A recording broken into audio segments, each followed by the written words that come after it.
Good afternoon, and welcome to City Club of Eugene's February 7th program, providing support for Oregonians with disabilities.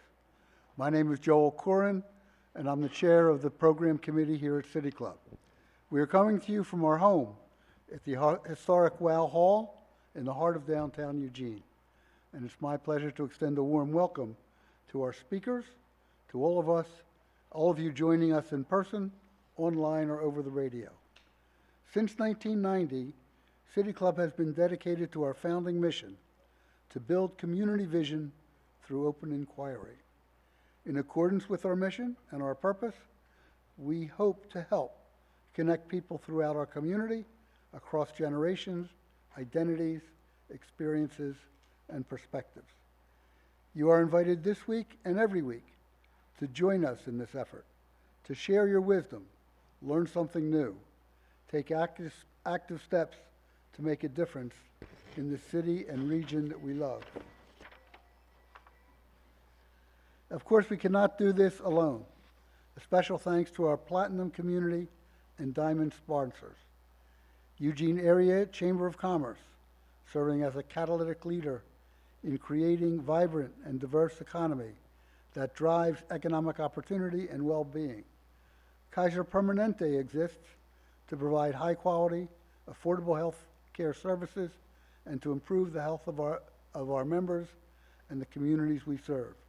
More information at www.kp.org. The University of Oregon has helped Oregonians question critically, think logically, reason effectively, communicate clearly, act creatively, and live ethically since 1876. More information at uoregon.edu. Lane Community College transforms the lives through learning. LCC provides comprehensive, accessible, high-quality educational opportunities that promote student success. For more information, visit lanecc.edu. And thank you to the City of Eugene and Lane County for their support as well. Today we are fortunate to hear from two local leaders who go above and beyond to support individuals with intellectual and developmental disabilities. Jim Evangelista is the co-founder and executive director of Reality Kitchen. Some of the goodies in the back are available for you to sample here today. Prior to launching the kitchen, Jim worked at Lane Education Service District, classrooms in both middle and transitional programs. Krista Smith is the executive director of RISE Services, a nonprofit organization that supports people with intellectual and developmental disabilities, where she has worked for 17 years. We're going to start off the program with Krista.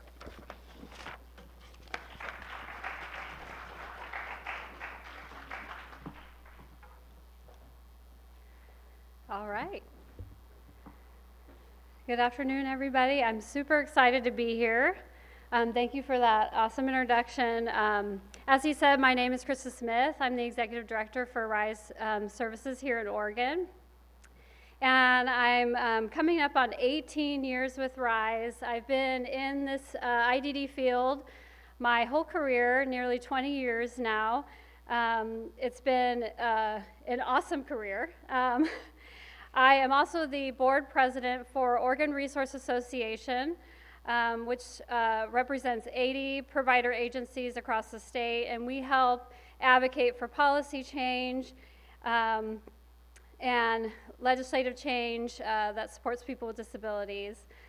RISE operates actually in 6 states, and we are in 10 counties across the great state of Oregon. We serve about 500 people with disabilities every year and have about 700 employees. And beyond working at RISE, before RISE, I actually was a direct support professional, or a DSP, which I'll talk about a little bit later. And that's how I started my career and how I fell into this field and fell in love with this career, and where I have stayed in this career ever since. Though RISE does provide services here in Eugene, I'm actually out of the Salem office. I live in Turner, which is the Enchanted Forest exit. That's our claim to fame. I lived there with my husband of 12 years, and we have 2 daughters. And today is one of my daughter's 12th birthday, so this is a little bit about me. I was asked to start with like a general overview, sort of services in Oregon. I thought I'd start with sharing a little bit about what is an intellectual and developmental disability. So an intellectual and developmental disability is something that is typically present at birth, and it can affect a person's emotional, physical, or intellectual development. Some examples of this are Down syndrome, autism, or cerebral palsy. Typically with an IDD diagnosis, there is no cure, but there are a lot of effective treatments, early interventions, and adaptive successes, and that's part of what provider agencies like RISE strive to put into place. And most importantly, every person is unique and awesome and everywhere in between, just like all of us. As far as what IDD services are available in Oregon, so the state contracts with Lane County, for example, here in Lane County, to provide case management and other services, and then they contract out with private, often nonprofit agencies like RISE and likely Reality Kitchen to provide IDD services to people locally in the area. And some of the most common IDD services that you'll see, and RISE provides all of these, are residential services, which is 24/7 care, where an individual will live with 2 or 3 housemates in a home that typically the agency owns. And this is typically for more intensive or behavioral support needs, people that need, more intensive care, but though not necessarily. I mean, we serve all sorts of people in residential care.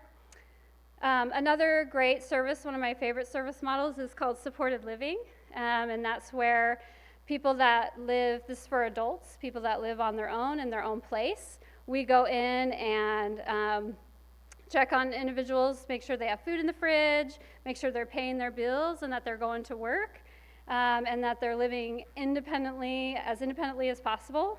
And then probably the most common IDD service here in Oregon is in-home attendant care, and that's where our direct support professionals go in and serve people in their own home. People more and more, both in elderly care and in IDD services, are wanting to be served at home and wanting to be served in their community. And so that service is growing, and we're seeing that across the nation, really. And this is where we serve people in their family home, and they all have personalized goals of what they need, whether that's medical or behavioral support needs, and they have goals that they're trying to achieve. And then you can also go out in the community and achieve their social goals and their employment goals. Another IDD service is children and adult foster care. And then finally, employment services, where we help people find and keep employment. And we work to fade supports so that people with IDD are working as independently as possible, but we help with both job training and partner with vocational rehab, but work to, like I said, fade those supports over time so people are finding meaningful work, because we all believe in the power of vocation. Just as my job fulfills my life's work, I believe everybody deserves that.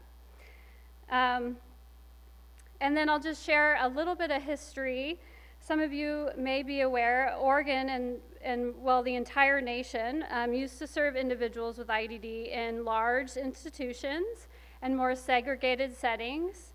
One of the largest facilities was Fairview in Salem, and this slowly closed down in the 90s.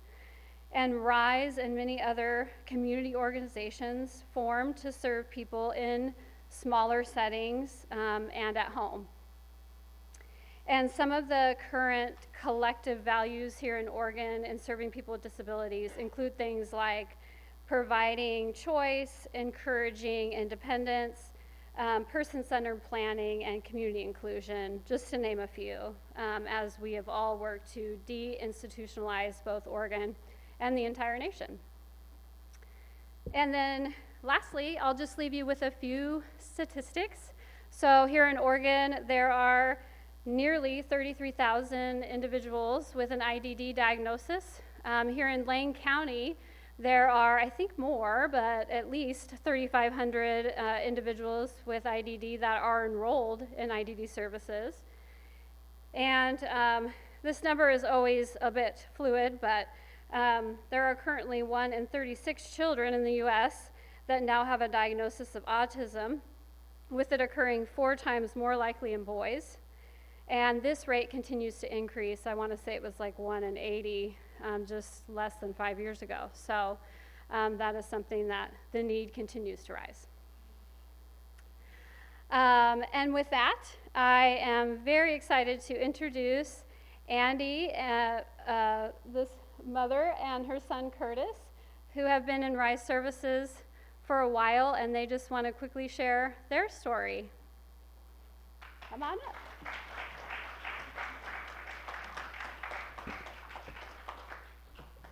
You want to go first? Hi, my name's Curtis. I have autism. I'm gonna have my mom tell you why we need RISE.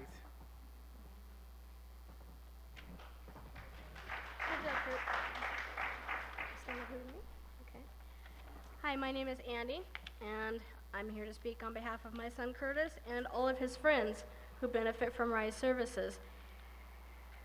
Curtis and I worked together on what we were going to share with you, so we have it written down, and I hope you'll forgive me if I read it. That way I stay on his particular timeline here. We moved to Eugene in 2017. We'd lived here at least a year before we met someone who could provide Curtis with DSP support. They were not RISE, and they didn't stay very long. Until we met RISE, Curtis had no friends in this area, no hobbies, almost no appropriate social interaction beyond the family or one friendly neighbor. He was not able to travel independently, so he spent most of his time in his room with his computer or his phone and computer games for company. We met RISE in 2020, just after the end of the COVID threat. With his family and with RISE DSP support, Curtis is gaining life skills and confidence and practicing being the man he has every right and potential to be. He can work and attend school. He can volunteer for community service, which is something he loves to do. He can travel with a friend, explore our new hometown, and even attend weekend church retreats away from home. RISE sponsors events that are highlights on Curtis's calendar. You want to read what they are? There's a music jam and bowling, an occasional trip to the coast or the aquarium, and activities at the park, and even a summer camping trip that lasts a year. Well, go ahead. This list goes on. Without Curtis's DSP, many of these activities could not be afforded to him, and he would be pining away in his room with nothing to do, all for want of a friend. So we want to thank RISE for being there for Curtis and his friends and family. The quality of our son's life is exponentially improved with your help. Thank you.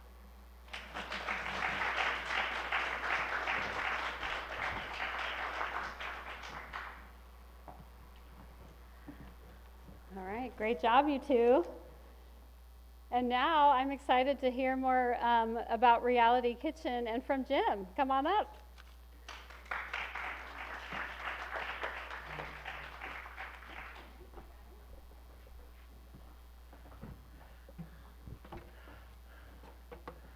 Well, thank you, Krista, so much. And Joel, of course, thank you. And I want to thank Ralph Pledger and the Speakers Committee for the opportunity to visit with you here at City Club and share our experiences at Reality Kitchen. We were reminded last week that we gather on the Kalapuya land, and it's an honor to be here with you today, here in this vital forum where we're always learning together, that we share our common past, we coexist in the present, and we are given the opportunity to build a collective future if we can keep it. Since 2010, Reality Kitchen has been committed to building community by offering employment path services to individuals who experience intellectual and developmental disabilities in a truly integrated and inclusive workplace setting where persons of all abilities can work and learn together. Our unique approach to delivering these state licensed services has been changing the community perceptions about the employment options available to your neighbors, your family members, and your friends who experience IDD. Catherine and I founded Reality Kitchen when we recognized that individuals with IDD completing transition program needed extended supports and learning experiences if they were to be successful in achieving the goals of self-confidence, independence, and employment in our community. Our vision became reality when we took over the former Wild Plum Bakery on River Road, and our learning curve was steep. We were both special educators who had not previously been production bakers. We had not assembled and managed a diversely skilled work staff. We had not serviced wholesale business accounts or run a retail cafe that would serve as a backdrop for us to develop and credential an untried approach to the delivery of special learning services without a blueprint or model to follow. How hard could that be? We are homegrown and local, and we are humbled that you have embraced and welcomed us and the vision we have committed to realize. And it's thanks to your kind support and confidence in how we allocate your funding that allows us to remain true to our vision and committed to providing individualized supports based on the needs of the individuals we serve. To be effective, we must be mindful of triggers that set off difficult behaviors, managing personalities, adapting schedules, and accommodating for circumstances that arise while maintaining a fully inclusive and safe for all workplace. We have delivered these services to over 140 individuals, most of whom have gone on to get and keep some form of employment, while others have continued exploring the opportunities better prepared for success. We employ a staff of 28 persons with all abilities and currently have 8 program participants, all of whom produce, pack, and deliver our baked goods, prepare our meals, and serve you, our customers, in our retail cafe. Your generous personal and financial support through the COVID health event sustained and empowered us to reframe our priorities and redevelop our program with a new curriculum and rigorous schedule focused on the interests and needs of each individual who receives our services and help them achieve their goals with skills and the self-confidence required to be successful in their workplace setting, wherever it may be. Of course, we hear the requests from our regulars and our customers alike asking, when are we going to reopen? But the fact is, we are open and expanding too. While are open to the public Thursdays, Fridays, and now Saturdays, student learning is going on throughout the week, baking and in preparation for gaining customer service skills, working with you, the public. Because you continue to return each week, ordering meals and baked goods, loaf breads, and pretzels, have you tried our new English muffins? Or crumpets, as Catherine likes to call them. We are able to make this little nonprofit act like and for a profit. We're able to make this nonprofit act like a for-profit organization without needing to rely on donations or grants solely. And yet, It's with your generosity and confidence in us we're able to grow and expand. Last year, a generous donor from the Jules Kessler Foundation of the Oregon Community Foundation proposed a matching donation contribution of $55,000 that helped us raise a total of $170,000 because you believe in our vision. Thanks to your contributions, we have begun offering scholarships to individuals in need of our services, but who have not yet qualified for Medicaid funding. We're preparing to open the Pretzel Wagon and the general store adjacent to our bakery cafe on River Road. As their part of the effort, the IBE Local 280 donated all the electrical upgrades totaling over $30,000. The general store will soon offer additional job skills training opportunities for our increasing number of program participants. Reality Kitchen is growing through the partnerships we've made with other organizations and institutions, including Carry It Forward, Burrito Brigade, and Neighbors Feeding Neighbors, as well as creating internship experiences with UO College of Education for their students. We've been funded to develop an online learning platform to serve individuals with IDD who live in rural communities, and have created a video and audio production space to support that activity. It seems particularly important to develop enhanced options to increase access to learning in rural communities at a time when we hear of threats to dismantle the Individuals with Disabilities Educational Act, which ensures a free and appropriate education for persons with IDD. Please make sure you grab one of the newspaper handouts we brought and visit our newly redesigned website, realitykitchen.org, to learn more about these and other things going on at the kitchen. And please, consider making a donation of support to help our continuing mission at realitykitchen.org. Reality's Kitchen is cooking, and to borrow the phrase, we couldn't do it without you.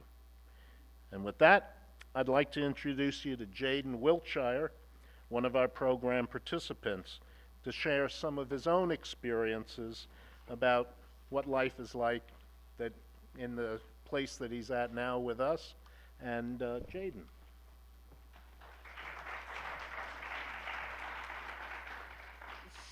So before Reality Kitchen, I did not get to do a lot, mainly because I was too nervous to get out and do things.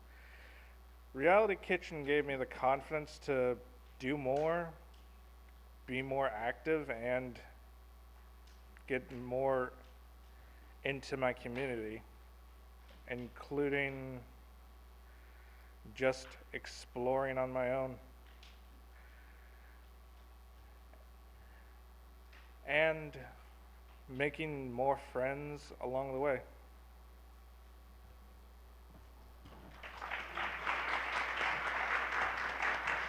And I've got to say, he makes some of the most awesome scones. So.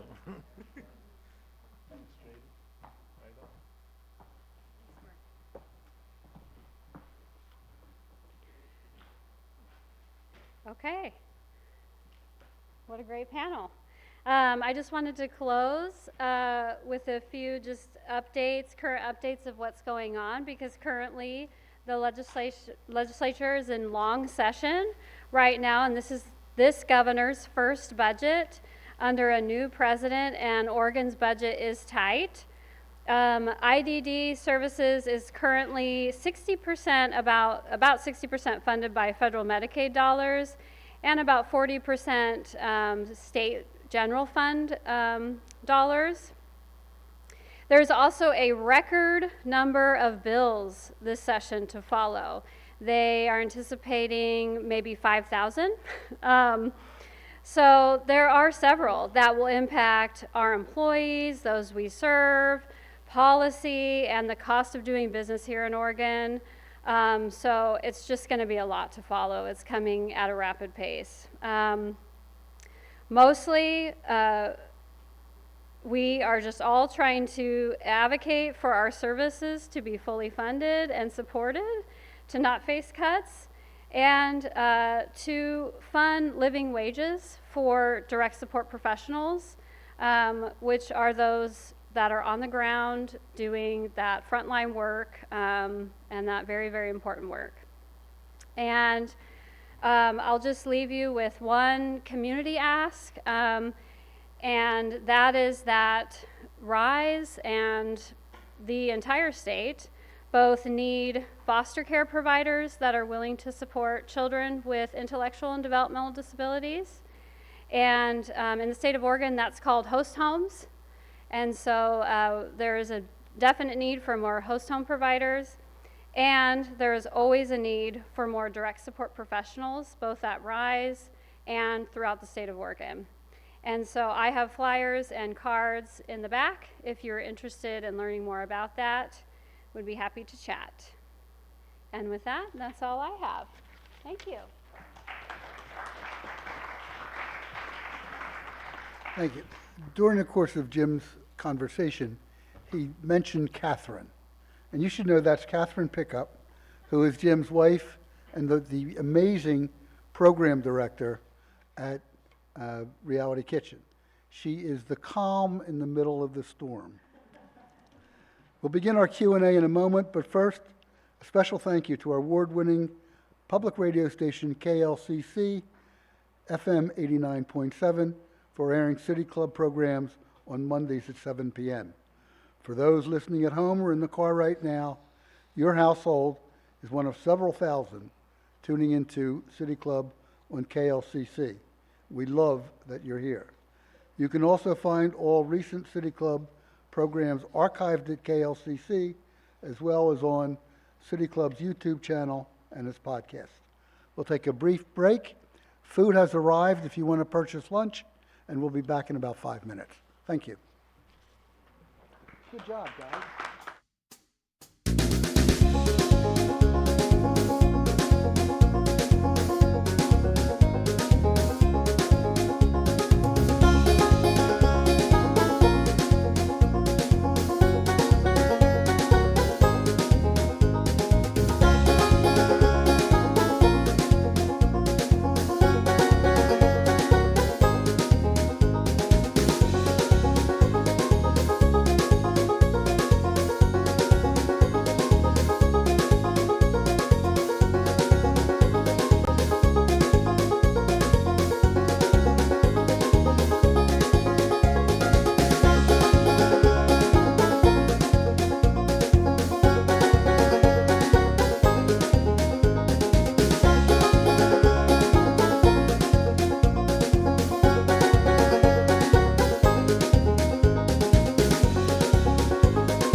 Ask your question. Mary?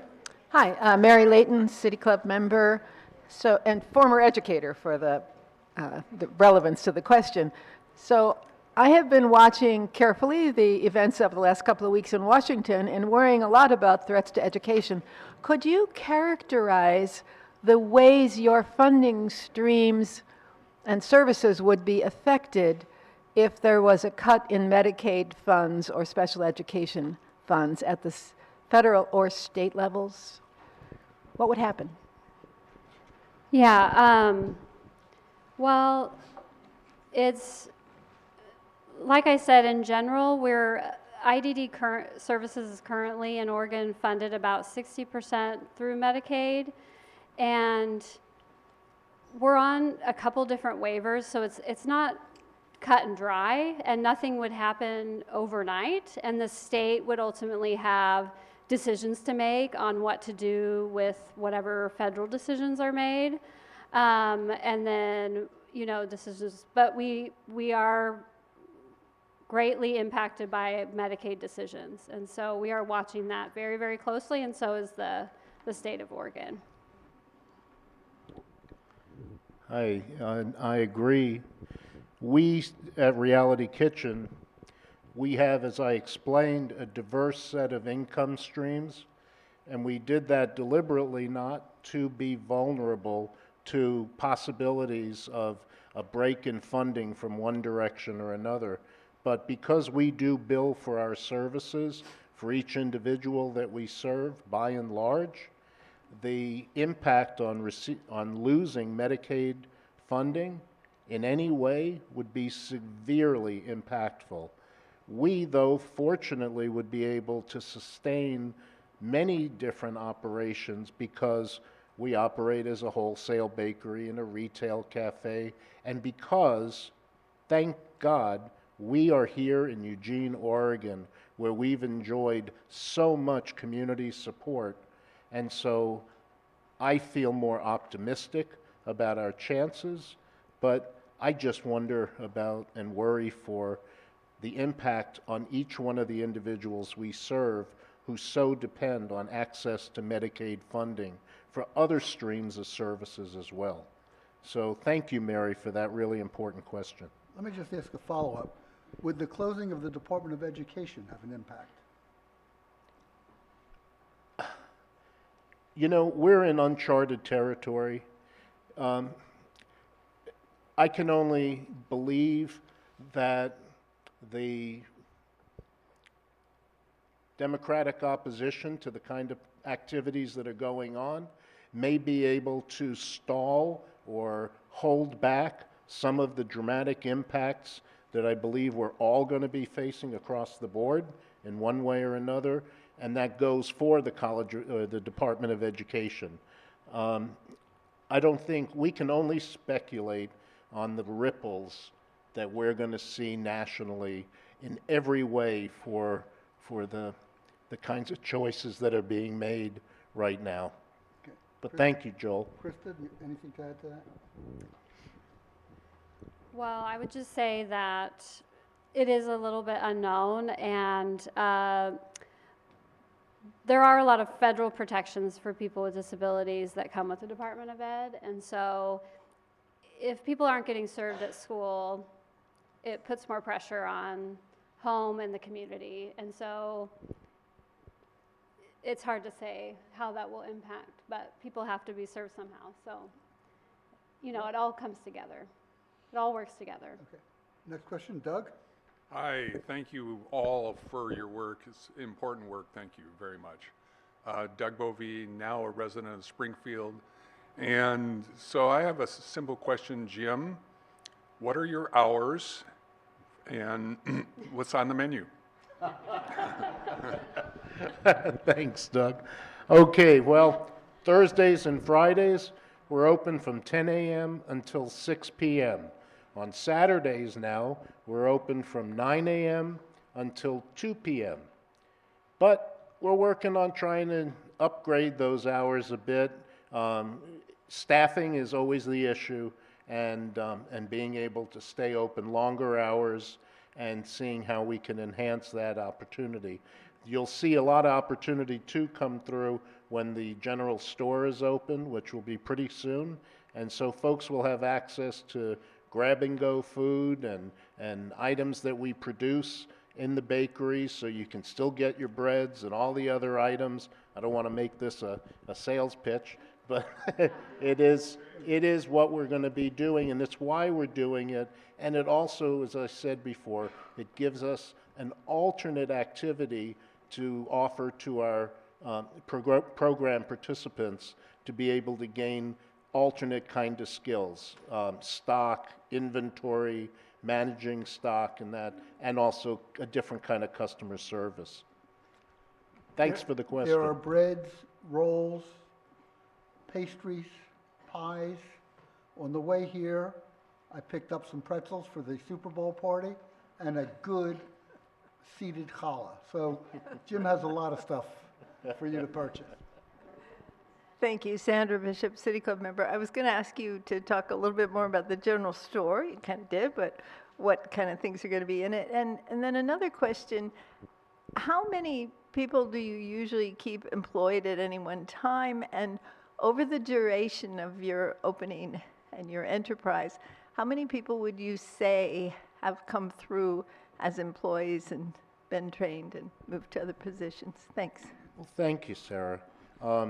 Well, as I mentioned, we have had over 140 folks that we've served since we began our services in 2010. And we generally keep it, since COVID and since we rejiggered the program, we work on a series of classes, 16-week classes, and then folks go through a stepping stone program where they explore the areas in the bakery and the cafe that they're most interested in. Maybe somebody wants customer service skills and they want to learn how to work the register. I know that Jaden has been doing really well with that. He's been kind of a crossover, right? So I've worked the cafe, I work in the back making scones and our banana bread. I've made our pumpkin bread that we serve during certain times of the year. I've even made a special kind of scone. It was a gingerbread scone.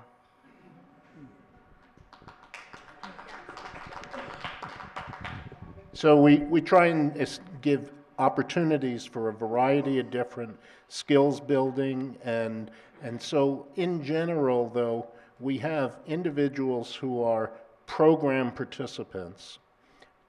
We have about 8 to 9 at any given time on a regular basis, and then we've employed 12 individuals with IDD in various independent roles and capacities. You know, you start building friendships and relationships and you see the skill sets that they bring to bear, and it's hard to say, no, we won't make a job for you.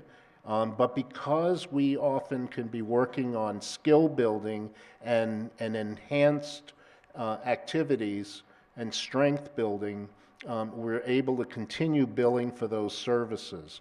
But there are individuals who are working for us that we do not bill for any longer.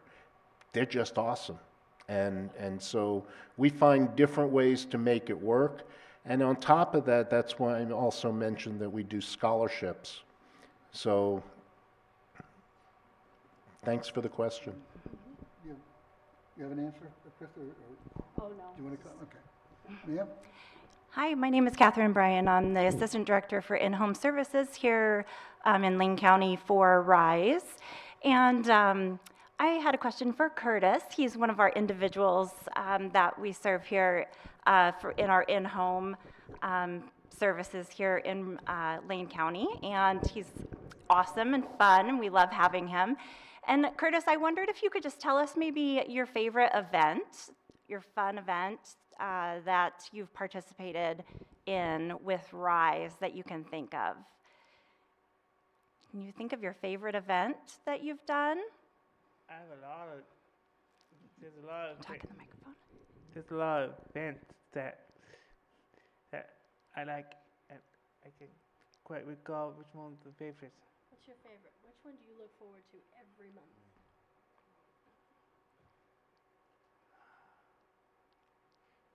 There's the music jam, there's the bowling. Music jam, bowling. Yeah. I know we went camping last summer, and every time I see you, you ask about camping. Are you looking forward to camping? Yeah. Can you talk about camping last summer? What did we do? We went to JCH Honeyman in Florence, and we stayed a couple nights and a couple days there. Uh-huh.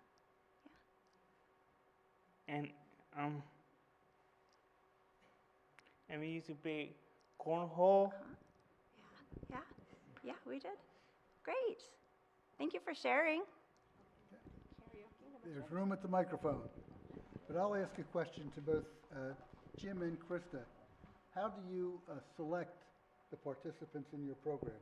How do they come to you? Sure. We receive referrals, we probably both do, from Lane County Developmental Disability Services and other counties throughout the state. We typically try to keep our wait lists pretty low and really work to serve our families and individuals pretty quickly. And we really focus on best fit and prioritize need as well. But we really try to serve everybody as quickly as possible. The limit for us is having enough direct support professionals to serve those in need, and in residential services, having enough vacancies or openings in our program. So it's really just having enough vacancies or employees to serve those in need. So, Jim, how do you get your participants? Folks come to us through Lane DD Services, the services coordinators, brokerages in the community also refer folks, because Eugene has a thriving support system of families and agencies that support individuals with IDD, kind of social organizations like Autism Rocks. There's a vibrant network of supports and families, and so we're well known in the community. Fortunately, there's a lot of good exposure that we have, so folks come in and self-advocate. Individuals themselves are calling up and asking if they can get a job with us or be part of the program. So it comes from many different directions. The challenge that we have when we do have a bit of a waiting list, and that's all due to staffing. So if there's another one of those big donors waiting in the wings that can help us with staffing, that's why we have those kind of perennial fundraising. Anybody here in the room? Mary? I actually have two more questions. So as a career educator, I learned early on that for every dollar we spend on early childhood education, we save $7 down the road in special services for kids who need to be caught up because they didn't catch on early. And I wondered if any research like that has been done in your line of work, or if you could give us some examples of people who were staying in their room playing video games all day because there wasn't anything else for them to do, and now are members of the economic life in the community. So numbers are good, but if you can't do numbers, tell stories. well, I will say I have been doing this 20 years, and I know that to be true. There's more and more coming out about early intervention. The sooner you know and work with professionals on speech therapy, occupational therapy, those types of services, and early diagnoses, those types of things, and have those interventions, the more success, the more adaptive, the more services you can get involved, there can be a lot of success for the individual. And we know that people served in smaller settings and that are in an accepted community, their quality of life goes up. And so it's hard to measure sometimes happiness or what everybody defines success differently. I think people always try to develop a tool. I mean, we have tried to develop a quality of life tool. We actually have one. We're trying to measure that, and it's difficult, but I think we all know it when we see it. So I guess I will say that. You want to add to that? And don't forget that the community and the family benefits. I mean, so the community benefits from having a more diverse group of people around who can help us identify issues that we might not have noticed otherwise, who help us learn new skills in coping. Just, it isn't only the benefit to the individual. You know, Mary, I would say that the reason why Catherine and I feel so committed to the work that we're doing and the unique approach we've taken is because one of the main goals is to destigmatize and to normalize and mainstream the presence of all individuals, of all abilities in our community, and that becomes an educational experience in and of itself. So when a community is more well-informed and more adaptive and more used to the folks who need extra supports in their community with them and can identify family members, friends, neighbors, that's when change will continue to happen more dramatic. And we won't really need to see it come from outside. We will be making those changes from within, in our school boards, in our school systems, and in the way we advocate in all kinds of local ways. And that's my belief. I don't think it's over-optimistic, and I don't think it's a pipe dream. But I believe deeply in my heart that that's the way that change will continue to happen and that supports will grow. There's a certain amount of evidence that every new body in the economic work of the community is an asset, just like every new body in the arts and the culinary experience. Absolutely. You know, Krista and I both agree 100% with you. And as you heard, Jaden makes some amazing scones and some great items. Yay, and, Jaden. and we are all, I can't wait to see what Curtis does if he chooses to get into some kind of activity in the community. I'll be amazed to see what he wants to produce. Well, I can answer your question and yours, Jim. Curtis works with the Food for Lane County. He volunteers at the Grassroots Garden. He's been there for, 2 years now? And with his DSP support on the ground there, he does the gardening, basically everything they do at the garden. He also prepares food for the people who work at the garden and does a really good job with that as well with his DSP help. And to answer your question about early intervention, we were told Curtis was never going to acquire the concept of language. And you see... They were wrong. They were wrong.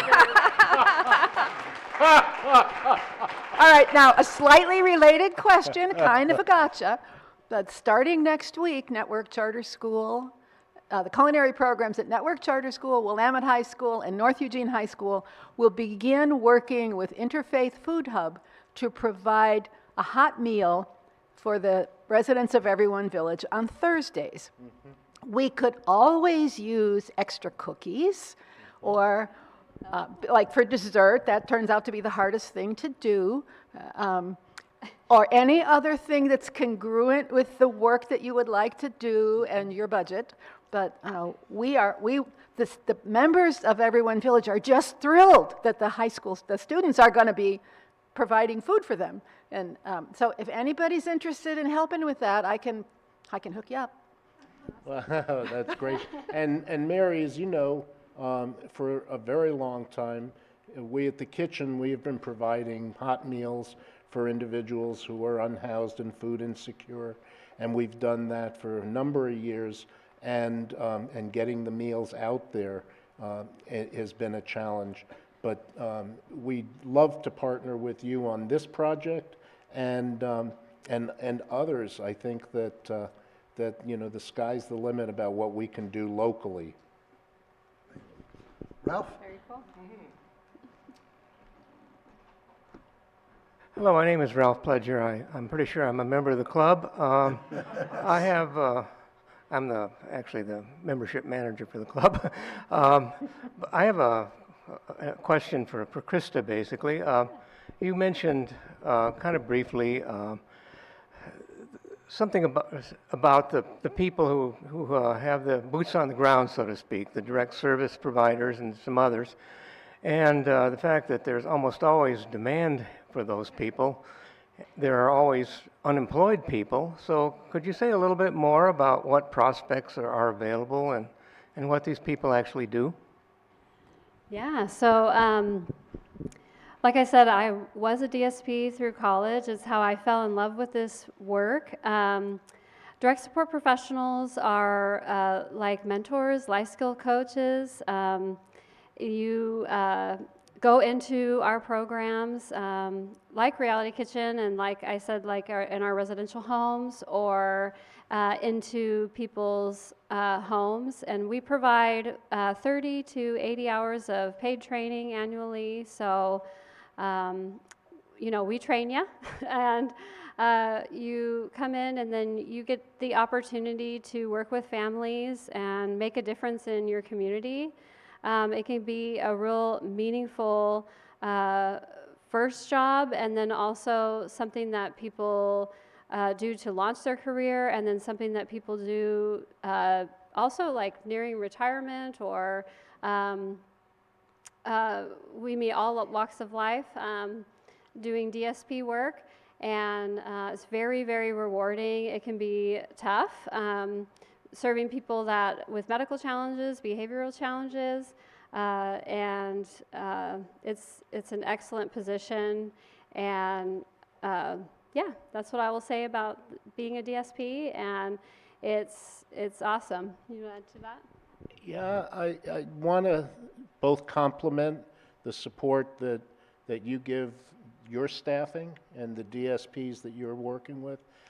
I don't know if this is the case, but I know that I mentioned the online program that we've been funded to develop and particularly focused in rural communities. And what I have learned is the greatest challenge, and I don't know if it's something that RISE struggles with, but the greatest challenge that we have faced in delivering those services is there are a lot of the rules that DD Services has, which are very understandable and for important reasons. They also run contrary to some of the needs and the ways to deliver the services we've been trying to provide. And one of those is the fact that DSPs don't get funded for mileage. So an individual who is a worker who wants to get out to serve individuals' needs, and they're in rural communities, they don't get paid to drive to the individual, and they don't get paid to drive home. So if there's a DSP who's got a job and they live in Eugene, but their work is in Cottage Grove or Drain or Roseburg, that travel does not get reimbursed. And I don't know if RISE is funded to be able to do that, but I know that it was incredibly limiting for us to be able to provide services because you couldn't get a DSP to go out there and do it. And I think of all the challenges that we've experienced, that the supports that individuals need when there's transportation involved, when there's relocation needs, when there's when they need those what are called community inclusion activities. And those community inclusion activities require somebody to be there to help give support. Maybe an individual is going to go out and learn how to shop on their own, or they need to go to some medical appointment. They need that extra support. And families are just overwhelmed, both by the time that you have a young adult on your hands, you've given a lifetime. And there is no handbook or manual, and there's not an extra support for the families to be able to provide for their loved one. And so we need, as a society, as a state, as a municipality, however, we need to rejigger how we provide the supports needed to the caregivers so that they can be taken care of and then their needs are met adequately so they can continue doing the work they're so good at and the work that they love. I should mention that Ralph Pledger, who asked the last question, is the coordinator of this program. Krista, during your discussion, you spoke about the change in statistics for autism, that a certain number of years ago it was 1 in 20 or 30, and now it's 1 in 8. Could you repeat that, please? I have a follow-up question. I think I said right now it's as high as 1 in 34, and it is 4 times more, occurring 4 times more in boys than girls. And I think it was just a decade ago, it was 1 in 80, and it actually is, you'll see higher rates in Oregon than compared to the rest of our nation. So there are a lot of theories about why. And the question I have is, Yeah. is this a increase in autism or an increase in recognition? Both. Both? I think it's both. Any theories on the cause of the increase in autism? And don't say vaccines.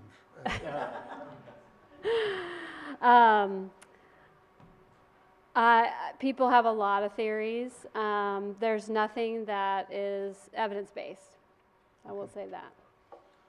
So, We have room for yeah. more questions, folks, a little bit. Well, Jim, go ahead. just a follow-up. What I have come to understand is that as our aging population continues to mature and stay with us, in many ways, thankfully, great.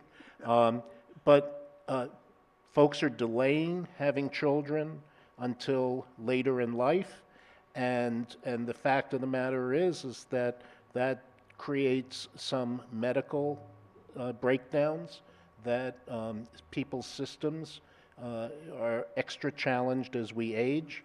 And so if we have children later in life, there is an opportunity for an increased onset of various challenges and disabilities that folks have. There's so much chemical in our systems, plastics, other things that are impactful and that are so difficult to be able to get away.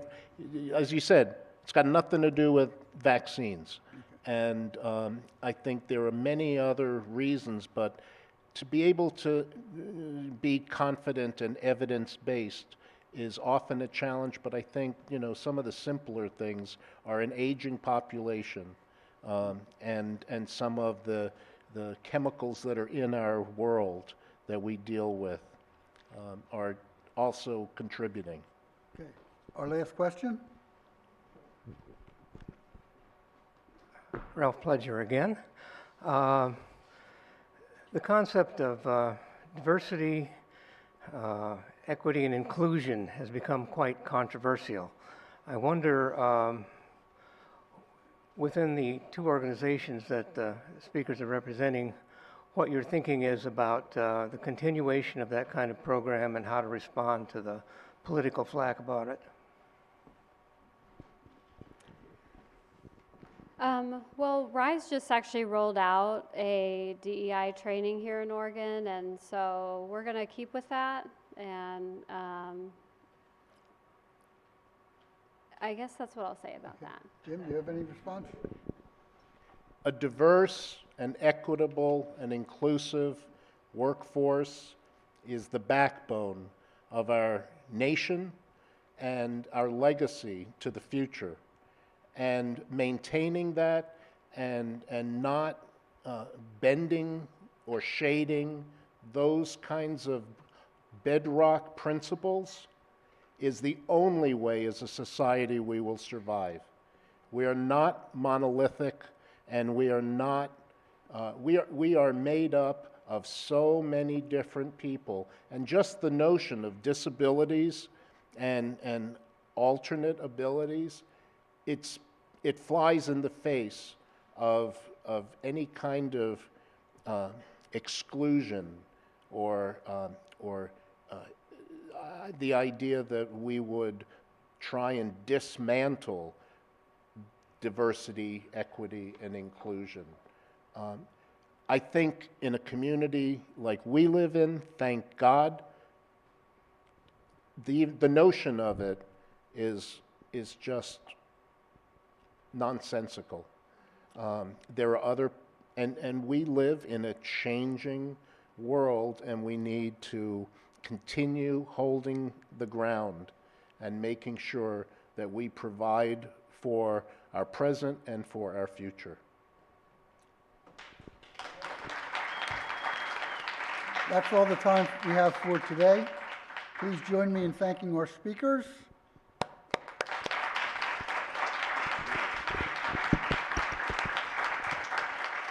This has been our February 7th conversation at the City Club of Eugene. Next week, we are off for the holiday, President's Day, or if you prefer, Valentine's Day. So do something fun on Valentine's Day. We'll be back on February 21st with a program on behavioral health here in Lane County. Have a great weekend. See you next time.